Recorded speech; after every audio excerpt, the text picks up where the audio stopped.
اللہ تعالی وبرکاتہ۔ وعلیکم السلام۔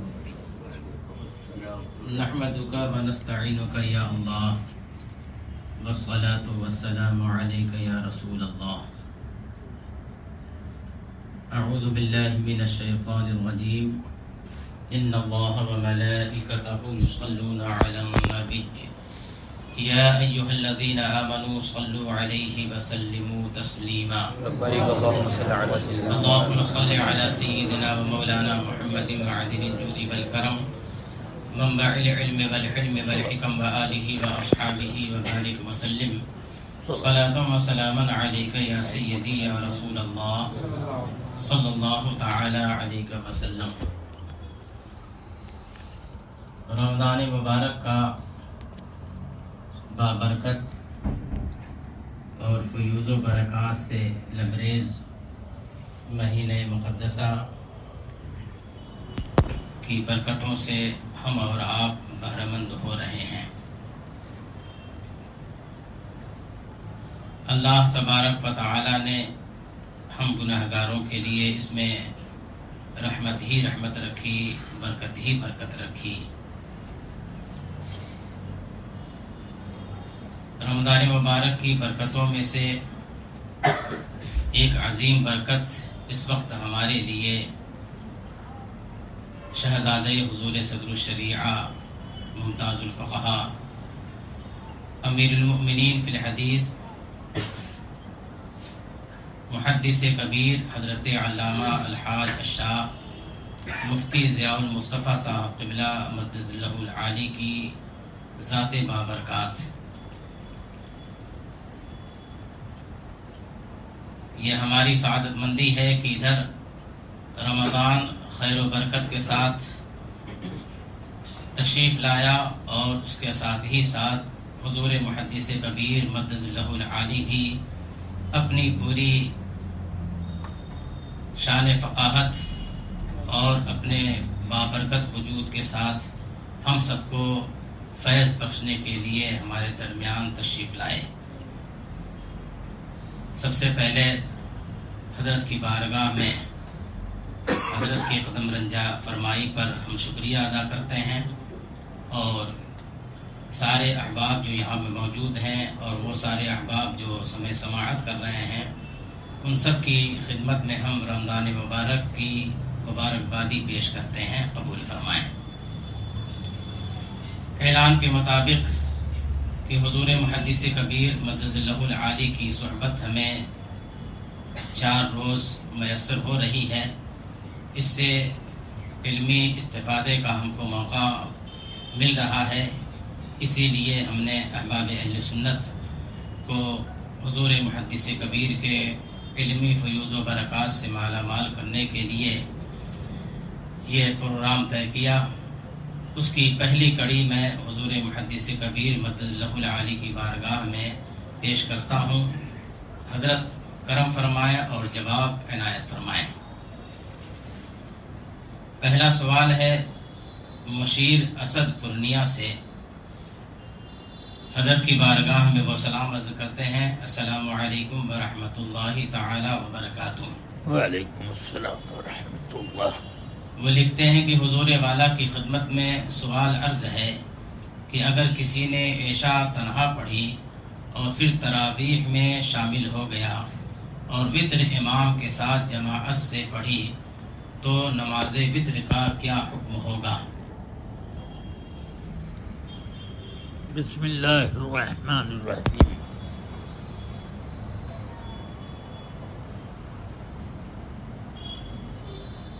قول راجح مفتبح یہ ہے کہ جس نے جماعت کے ساتھ نماز عشاء ادا نہ کی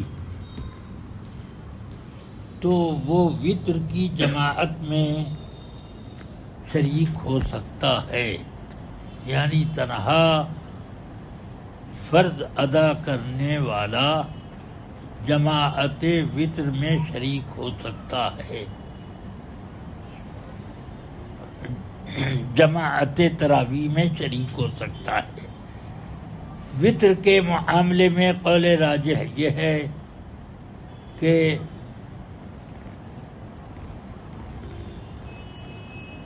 وہ جس نے کہ جماعت فرض نہ پائی وہ وطر بھی اپنی الگ ادا کری. یہ اعلیٰ حضرت رضی اللہ تعالیٰ نے بھی فتاوی رضویہ میں اسی قول کو ترجیح دی ہے. واللہ تعالی عالم بالصواب.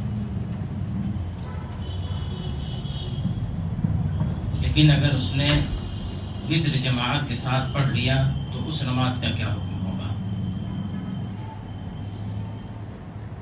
اس سلسلے میں میری نظر میں کوئی جزیہ نہیں ہے، مگر میں یہ سمجھتا ہوں کہ وطر تو اس کی ادا ہو جائے گی، مگر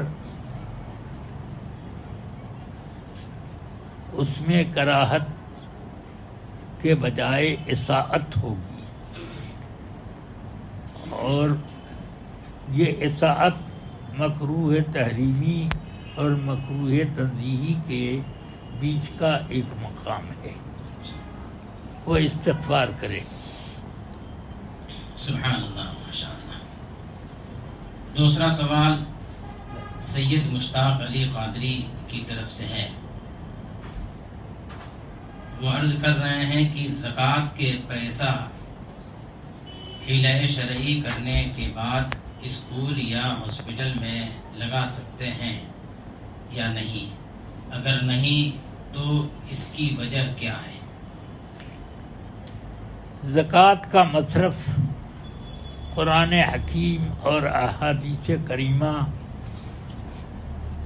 کی توضیحات اور تشریحات کے بعد یہی متعین ہوتا ہے کہ یہ حق فقراء ہے، اور انما الصدقات للفقراء والمساکین الآیہ.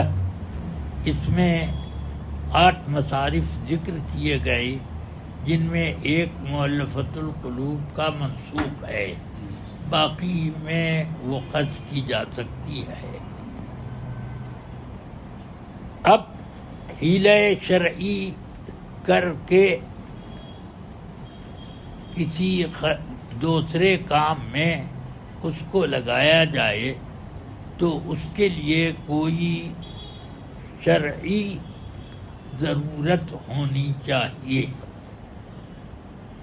اسکول کی تعلیمات اور ہاسپٹل وغیرہ کا خرچ، جس میں امیر غریب سب شریک ہوتے ہیں، یہ حق فقراء کو ساقط کرنا، بیکار کر دینا ہے. اس وجہ سے صرف بقائے دین کے لیے ائمہ نے اجازت دی ہے کہ دینی امور کے لیے ایسا کیا جا سکتا ہے. وہ اس صورت میں جبکہ دینی معاملات میں لوگ سستی کرنے لگے ہوں کہ اپنا پیسہ دینے میں وہ کتراتے ہوں، اور زکوٰۃ دینے میں وہ آرام سے دے لیتے ہوں. تو اب ایسی صورت میں حیلہ شرعی کی ضرورت وہ بقائے دین اور اطاعت دین کے لیے. تو اس کام میں تو درست ہے، باقی دیگر دنیاوی امور میں اس کی کوئی نہ شرعی حاجت کہ جائے کہ کوئی ضرورت واقع ہو. اس لیے ہمارے کبار علماء نے اس کی اجازت نہیں دی، اور باہر وہ فتاوی رضویہ کی ایک عبارت سے بھی یہی مستفاد ہے.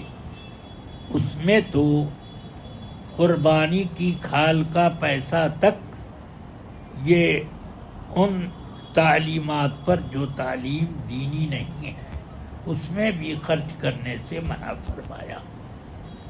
واللہ تعالی علم بالصواب.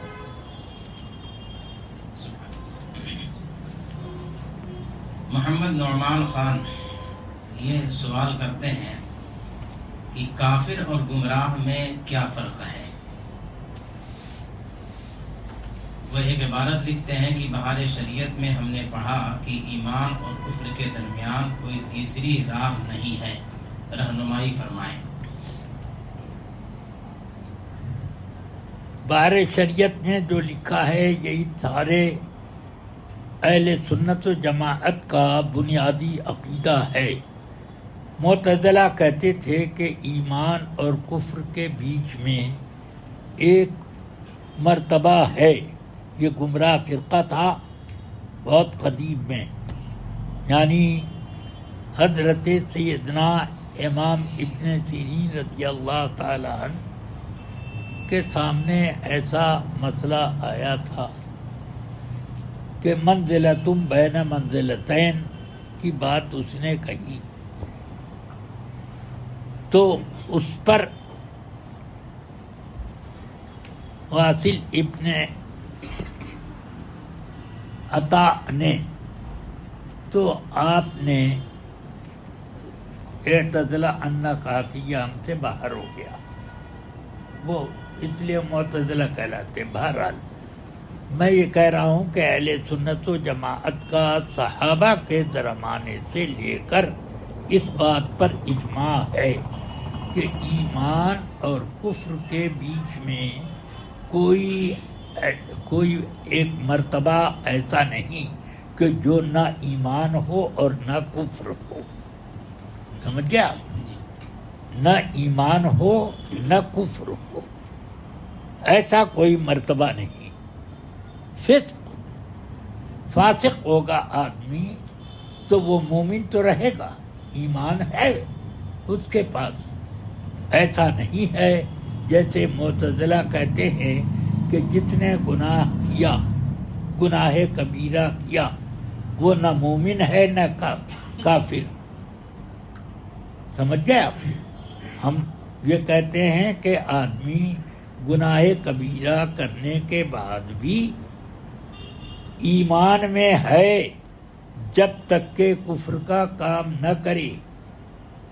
سیدنا حذیفہ ابن الیمان رضی اللہ تعالی عنہ صاحب سر رسول اللہ صلی اللہ علیہ وسلم عظیم شان، انہوں نے وہ فرمایا ان من نفاق کانا فی عہد رسول اللہ صلی اللہ علیہ وسلم، مسلمان اور کافر کے بیچ میں منافق کی جو ایک قسم تھی یہ رسول پاک کے زمانے میں تھی۔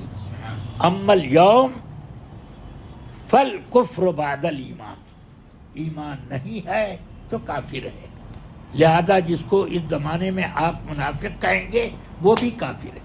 یہ نہیں ہے کہ ایمان اور کفر کے بیچ میں یہ کوئی تیسرا مرتبہ ہے، یہ نہیں، بس یہ بہار شریعت میں جو لکھا وہ صحیح ہے۔ اس میں جو کیا اسی میں بس اتنا ہی کیا ہے بہار شریعت میں ہم نے پڑھا۔ اب رہ گیا گمراہ سے اعتراض کرنا کہ یہ گمراہ جو آپ کہہ رہے ہیں تو یہ تو اس کو کافر نہیں کہہ رہے اور مسلمان بھی نہیں کہہ رہے ہیں، یہ کہنا چاہتے ہیں وہ اعتراض۔ گمراہ پر کفر عائد نہیں ہے، اسلام ہی کا حکم ہے، مگر کفر سے اتنا قریب ہے کہ بعض ائمہ کے نزدیک وہ کافر ہو جاتا ہے۔ جس کے کفر میں اختلاف ہے اس کو وہ گمراہی کے گمراہ ہے۔ تو یہ ایسا نہیں ہے کہ ایمان اور کفر کے بیچ میں یہ کوئی مرتبہ ہے، بلکہ گمراہ وہ ہے کہ بعض علماء کے نزدیک کافر ہے، بعض علماء کے نزدیک وہ مومن ہے، جس کا ایمان سخت ترین کمزور ہے۔ سمجھ میں آئی بات؟ تو یہ بیچ میں کوئی مرتبہ نہیں ہے. جو لوگ اس کو کافر کہتے ہیں تو گمراہ کافر ہی ہوا. ایمان اور کفر دو ہی قسم ہوئی. جو لوگ نہیں کہتے ہیں کافر، وہ مومن تو مانتے ہیں، اگرچہ کمزور ترین مومن، مگر یہ نہیں ہے کہ یہ کفر اور ایمان کے بیچ کا کوئی درجہ ہو. سمجھ میں آئی بات؟ ہاں، مومن کامل بھی نہیں ہے وہ، بلکہ اس سے بھی گرا ہوا ہے. ارے وہ یعنی فاسق سے بھی زیادہ گرا ہوا، کمزور ترین، وہ گمراہ ہوتا ہے. عقیدہ گڑبڑ اس کا ہے. چلیے، ان کا دوسرا واللہ سوال ہے تعالی علم. نفل روزے توڑنے پر کفارہ لازم ہوگا یا صرف قضا لازم ہوگی؟ نفل روزے توڑنے پر کفارہ لازم ہوگا یا صرف قضا لازم ہوگی؟ کفارہ صرف اور صرف رمضان کے مہینے میں رمضان کا روزہ کوئی بے عذر شرعی کے توڑے. سمجھ میں آئی بات؟ اگر بیماری سے توڑا یا ایسی اس کو بھوک لگی تھی کہ اگر کھانا نہ پائے تو وہ مر جائے، پانی نہ پائے تو وہ اس کی سانس اکھڑ جائے، تو یہ سب چیزیں ہیں. تو اس میں تو یہ عذر آ گئے. بے عذر کے کسی نے رمضان میں روزہ توڑا رمضان کا، تو وہ کیا ہوا؟ اس پر کفارہ لازم ہے. لیکن جس پر رمضان کی قضا تھی اور دوسرے دنوں میں وہ قضا ادا کر رہا ہے، توڑے تو ٹوٹے گا، گناہ ہے، مگر کفارہ نہیں ہے، بلکہ اس کی جگہ پھر دوسرا روزہ رکھے. سمجھ میں آیا؟ نفل روزہ تو اور کم درجے کا ہے، بدرجہ اولا نفل روزہ رکھ کر توڑے تو کفارہ کیا ہوگا؟ جب رمضان کا فرض روزہ تو غیر رمضان میں توڑنے سے کفارہ لازم نہیں آتا. تو اس لیے یہ سیدھا جواب یہ ہے کہ نفل روزے توڑنے یا رمضان کی قضا کو توڑنے یا نذر کا روزہ، منت کا روزہ جو واجب ہے، اس کو توڑنے سے کفارہ نہیں ہے، اس کی قضا. اور توڑنے کا جو گناہ ہے اس کے لیے استغفار. واللہ تعالی علم. استغفار کو معنی توبہ کرنا.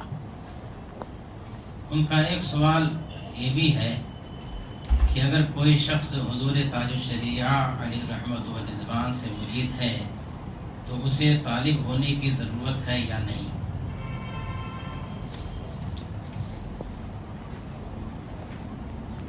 ضرورت تو بہت اہم چیز ہو گئی.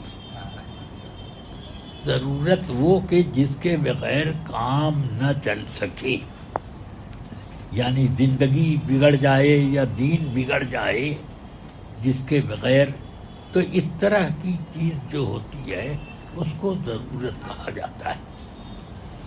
تو طالب ہونا کوئی ضرورت نہیں، جیسے مرید ہونا کوئی فرض اور واجب نہیں ہے. یہ ایک اپنی حفاظت کا راستہ اختیار کرنا ہے. سمجھ میں آئی بات؟ تو اسی طرح طالب اگر کوئی کسی کا ہوتا ہے تو اس وقت ہو جب کہ پیر دنیا سے رخصت ہو گئے ہوں، یہ ان سے اکتساب فیض نہ کر پاتا ہو، اور اس اکتساب فیض کے لیے یعنی فیض حاصل کرنے کے لیے کسی پیر کی ضرورت نہیں ہے. وہ پیر کو کا سہارا لینا اہم سمجھتا ہو تو اب ایسی صورت میں وہ ہو سکتا ہے، خواہ وہ سرکار تاج الشریعہ سرکار مفتی اعظم کا مرید ہو سکتا ہے۔ طالب ہونے کا معنی یہ نہیں ہے کہ وہ مرید ہوا، بلکہ معنی صرف فیض اٹھانا، طالب ہونے کا یہ مطلب۔ مرید تو اسی کا رہے گا جس کا وہ مرید ہے، جب تک وہ اپنی مریدی خود نہ توڑے تب تک مریدی اس کی باقی رہے گی۔ سمجھ میں آ گئی بات؟ ہاں، چاہے 50 سال پیر کی وفات کو ہو گئے ہوں تب بھی وہ اسی کا، اب صرف فیض لینے کے لیے اس کو ظاہری طور پر اسباب نہیں ملتے، تب ایسی صورت میں کسی بافیض پیر سے طالب ہو جائے گا، مقصد یہ فیض حاصل کرنے کے لیے۔ ہاں، اور یہ اس وقت بھی فیض حاصل کرتے وقت اعلیٰ حضرت کی تشریحات کے مطابق یہ ہے کہ جو فیض ملے گا اس کو بھی یہ سمجھے کہ یہ پیر ہی کی طرف سے میرے یہاں بھیجا جا رہا ہے۔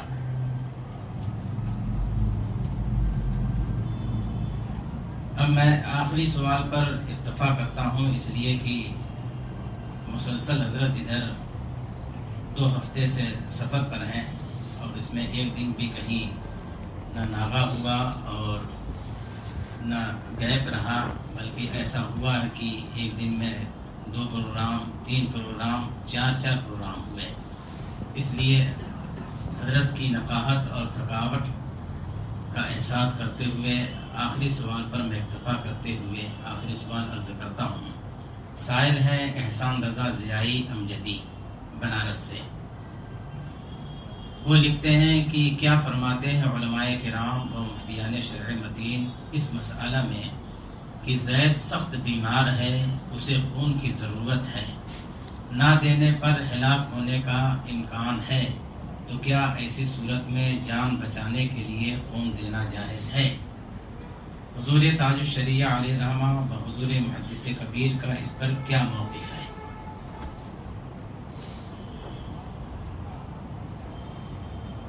کیا کوئی یقین سے کہہ سکتا ہے کہ خون دینے کے بعد وہ بچ ہی جائے گا؟ جس چیز کا کوئی یقین ہے، علاج میں کسی بھی علاج میں یقین نہیں ہوتا، صرف کھانے کے معاملے میں اجازت دی گئی ہے ناجائز کی، جبکہ آدمی ایسا بھوکا ہو کہ اب اس کی بھوک اس کو بے ہوش کر دے یا ختم کر دے، تو ایسی صورت میں اگر حرام کے علاوہ کوئی چیز اس کو نہ ملتی ہو تو وہ حرام سے اپنی جان بچائے۔ سمجھ میں آئی بات؟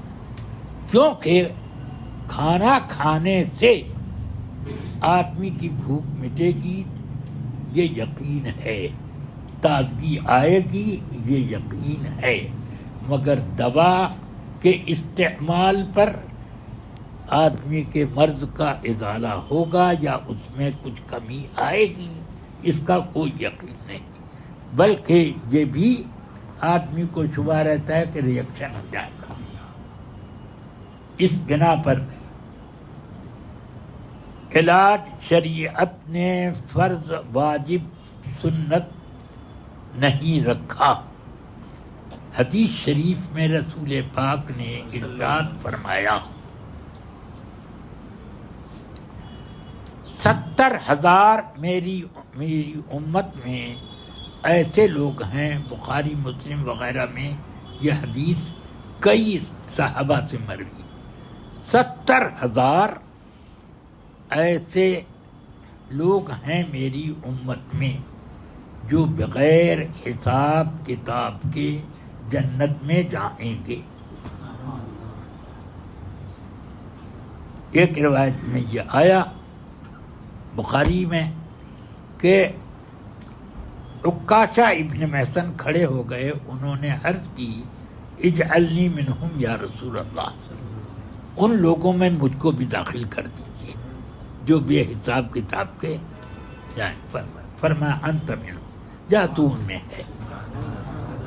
تو اب ایک دوسرے صاحب کھڑے ہوئے، فرمایا عکاشہ تم سے سبقت لے گئے، بس یہ بھی نہیں کہا کہ نہیں ایسا کروں گا، یا یہ بھی نہیں کہا کہ تو اس لائق ہی نہیں ہے، یہ وہ یہ سب نہیں، کچھ نہیں ہوا. یہ فرمایا کہ وہ سبقت لے گئے بس. صحابہ نے پوچھا وہ کون لوگ ہیں یا رسول اللہ؟ فرمایا الذین لا یسترقون ولا یتداوون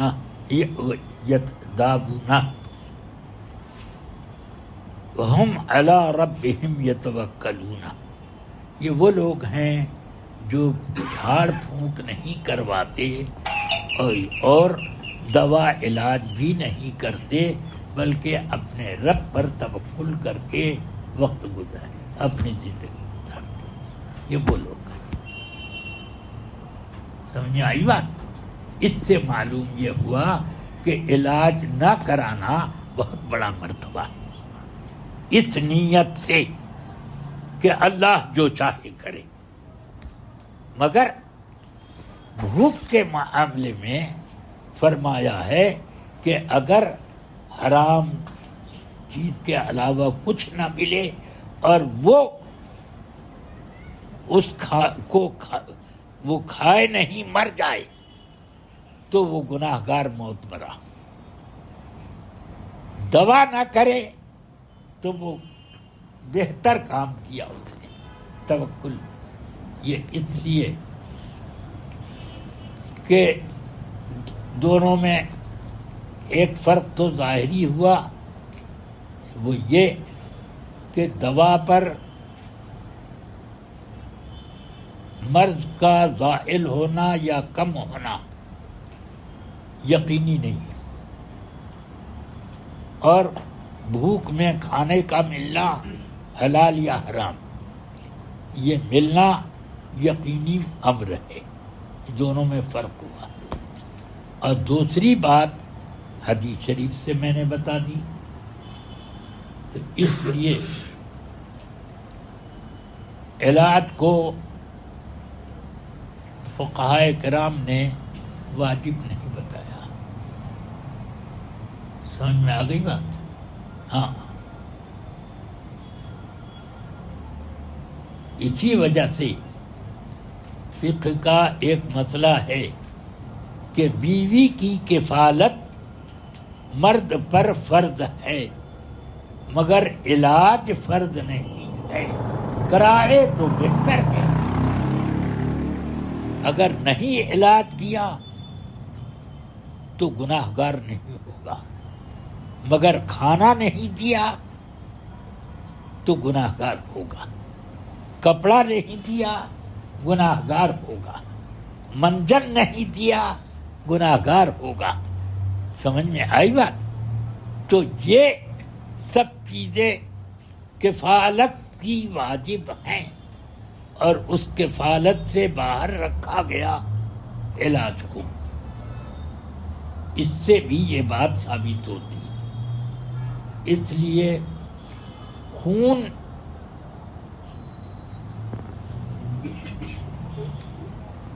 اگر نہ دیا گیا تو مر جائے گا، یہ نہ یہ یقینی ہے، نہ دینے سے بچ جائے گا یہ یقینی، دونوں یقینی نہیں. سمجھ میں آئی بات؟ ہاں. اس لیے میرا بھی یہی مسلک ہے اور ہمارے ائمہ سے بھی یہی ثابت ہے. حضور تاج شریعہ بھی یہی فتویٰ دیتے تھے. اللہ تبارک و تعالی ہم سب کو ہدایت کی راہ پر قائم رکھے. صلی اللہ تعالی علی بہت سے خیر خلق. احباب نے سوال میں اپنے لیے، اپنے والدین کریمین کے لیے اور تجارت میں برکت کے لیے دعاؤں کی درخواست کی ہے، تو سب کے لیے آپ دعا فرما دیں. اللهم صل على سيدنا ومولانا محمد معدن الجود والكرم وآله وصحبه وسلم.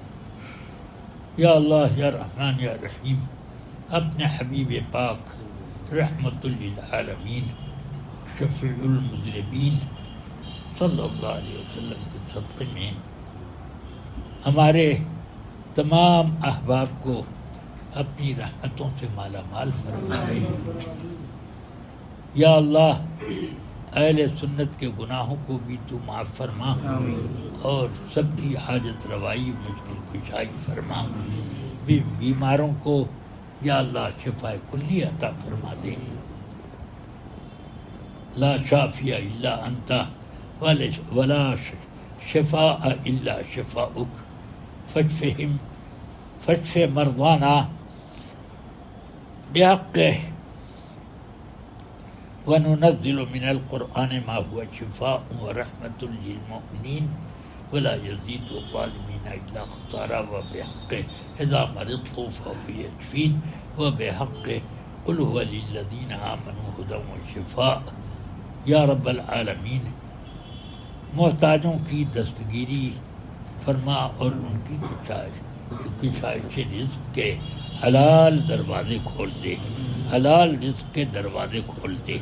یا رب العالمین، حلال رزق کے دروازے ان کے لیے کھول دے.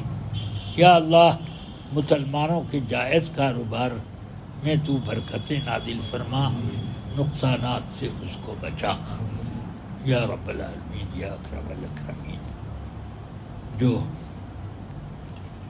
اولاد کے خواہش مند ہیں خدا بندہ، اولاد نرینہ یا مطلق اولاد کے خواہش مند ہیں، خدا بندہ ان سب کو تو اپنے کرم سے صاحب اولاد بنا دے. بحق هو اللہ الخالق الباری المصور لہ الاسماء الحسنى بحق یا ذکر یا انا نبشرک بغلام اسمہ یحییٰ. رب العالمین اور یا کرم الاکرمین، ہم سب کو توفیق خیر دے. رمضان مبارک آ گیا ہے خدا بندہ، اس کے حقوق کی ادائیگی میں ہمیں کوتاہی سے بچا اور ادائیگی کی توفیق رفیق عطا فرما. حقوق رمضان کی ادائیگی کی توفیق رفیق عطا فرما. روزوں کو بھی ہمارے روزوں کو مکروہات سے بھی بچا. ربنا آتنا من لدنک رحمۃ وہیئ لنا من امرنا رشدا. وصلی اللہ تعالی علی خیر خلقہ ونور عرشہ سیدنا محمد وعلی آلہ وصحبہ اجمعین برحمتک یا ارحم. جزاکم اللہ. السلام علیکم ورحمۃ اللہ وبرکاتہ.